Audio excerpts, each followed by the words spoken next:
اعوذ باللہ من الشیطان الرجیم بسم اللہ الرحمن الرحیم السلام علیکم ورحمۃ اللہ وبرکاتہ۔ محترم سامعین، کیسے ہیں آپ سب؟ امید کرتے ہیں کہ آپ سب اللہ تعالیٰ کے فضل و کرم سے ٹھیک ٹھاک اور خوش ہوں گے۔ محترم سامعین، آج کی ویڈیو میں ہم بات کریں گے کہ حضرت آدم علیہ السلام کون تھے۔ حضرت آدم علیہ السلام دنیا میں سب سے پہلے انسان تھے، وہ سب سے پہلے نبی بھی تھے۔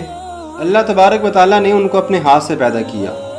جب اللہ تبارک و تعالیٰ نے فرشتوں سے کہا کہ وہ آدم کو پیدا کریں گے تو انہوں نے کہا، قرآن مجید میں اللہ تبارک و تعالیٰ نے اس واقعے کو سورۃ البقرہ آیت نمبر 30 اور 31 میں ذکر فرمایا ہے۔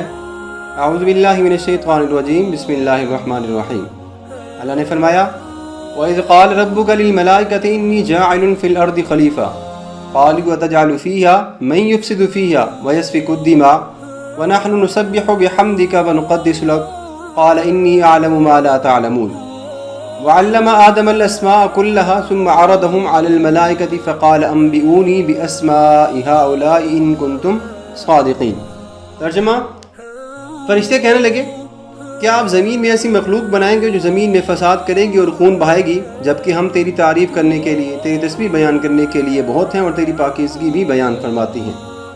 اللہ تبارک و تعالیٰ نے فرمایا، بے شک جو میں جانتا ہوں وہ تم نہیں جانتے۔ اللہ تبارک و تعالیٰ نے حضرت آدم علیہ السلام کو ان چیزوں کے، اور یہاں تک کہ مختلف روایات میں یہ بھی آتا ہے کہ سب کے نام سکھا دیے، جن کے ذریعے سے انہوں نے دنیا کی ایسی زندگی گزارنی تھی جو کہ اللہ تبارک و تعالیٰ نے ان کے لیے مقرر کی تھی۔ پھر انہیں فرشتوں کے سامنے پیش کیا اور کہا، اگر تم سچے ہو تو پھر مجھے ان چیزوں کے نام ہی بتا دو۔ تو انہوں نے کہا کہ اللہ تو ہی پاک ہے، ہمیں علم نہیں اس کے جو تو نے ہمیں صرف عطا کیا، بے شک تو ہی خوب جاننے والا، بڑا حکمت والا ہے۔ اس سے فرشتوں کو پتہ چل گیا کہ حضرت آدم علیہ السلام اور ان کی اولاد کی زندگی جس مقصد کے لیے اور جس طرح کی ہوگی وہ ابھی اس کو نہیں سمجھتے۔ حضرت آدم علیہ السلام کو پیدا کرنے کے بعد اللہ تبارک و تعالیٰ نے تمام فرشتوں کو حکم دیا کہ وہ حضرت آدم علیہ السلام کو سجدہ کریں، تاکہ وہ یہ جان لیں کہ حضرت آدم علیہ السلام کی زندگی اعلیٰ اور عرفہ مقاصد کے لیے ہے۔ تو ابلیس کے سوا سب فرشتوں نے سجدہ کیا اور وہ سجدے میں گر گئے۔ ابلیس جنوں میں سے ایک جن تھا، اس نے سجدہ کرنے سے انکار کر دیا اور وہ کہنے لگا کہ میں اس مٹی سے بنے ہوئے انسان کو کیوں سجدہ کروں، میں تو اس سے بہتر ہوں، مجھے تو آگ سے پیدا کیا گیا ہے اور اس انسان کو مٹی سے پیدا کیا گیا ہے۔ محترم سامعین، اللہ تبارک و تعالیٰ نے حضرت آدم علیہ السلام کے لیے ان کی بیوی حضرت حوا علیہ السلام کو بھی پیدا کیا۔ قرآن مجید میں حضرت حوا کے بارے میں یہ بھی بتایا گیا ہے کہ حضرت آدم علیہ السلام کا جوڑا بنایا تاکہ وہ ان سے سکون حاصل کریں۔ قرآن مجید پارہ نمبر 3 اور پارہ نمبر 4 سورۃ النساء، اس کی پہلی آیت مبارکہ کو اگر ہم دیکھیں تو اللہ تبارک و تعالیٰ نے یہی فرمایا، یا ایھا الناس اتقوا ربکم الذی خلقکم من نفس واحدہ وخلق منها زوجہا وبث منہما رجالا کثیرا ونساء۔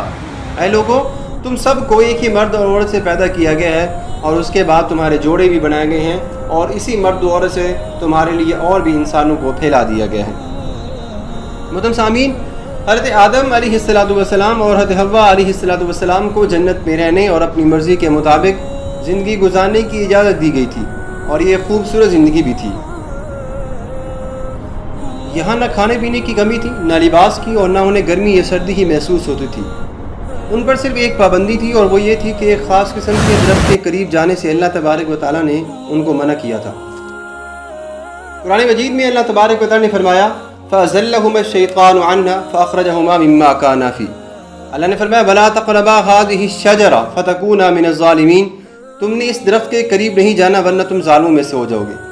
شیطان جو تھا وہ ان کا شدید دشمن تھا، اور اللہ تبارک و تعالیٰ نے بھی قرآن مجید میں یہی فرمایا ہے، یا ایھا الذین آمنوا لا تتبعوا خطوات الشیطان۔ اے ایمان والو، اے اللہ کے بندو، شیطان کے پیچھے نہ چلو، شیطان کی پیروی نہ کرو، اس کا حکم نہ مانو، کیونکہ وہ تمہارا سب سے بڑا اور کھلا دشمن ہے۔ شیطان نے اپنے فریب سے ان کو بہکا دیا۔ شیطان ان کا خیرخواہ بن کر آیا۔ کیا کہنے لگا؟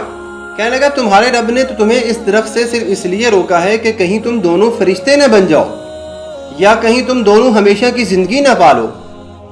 تمہیں تمہارے رب نے اس لیے روکا ہے کہ تمہیں سب سے بڑی بادشاہت نہ مل جائے۔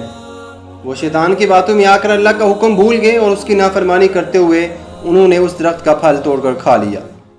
محترم سامعین، پھل کھاتے ہی ان کے جسم سے ان کا لباس اتر گیا، اور وہ دونوں مارے شرم کے جنت کے پتے جوڑ جوڑ کر اپنی آپ کو چھپانے لگے، اس پر اللہ تبارک و تعالیٰ نے انہیں یاد دلایا کہ میں نے تمہیں اس درخت کا پھل کھانے سے منع نہیں کیا تھا، اور تمہیں بتا بھی دیا تھا کہ شیطان کی بات نہ ماننا، وہ تمہارا کھلا دشمن ہے۔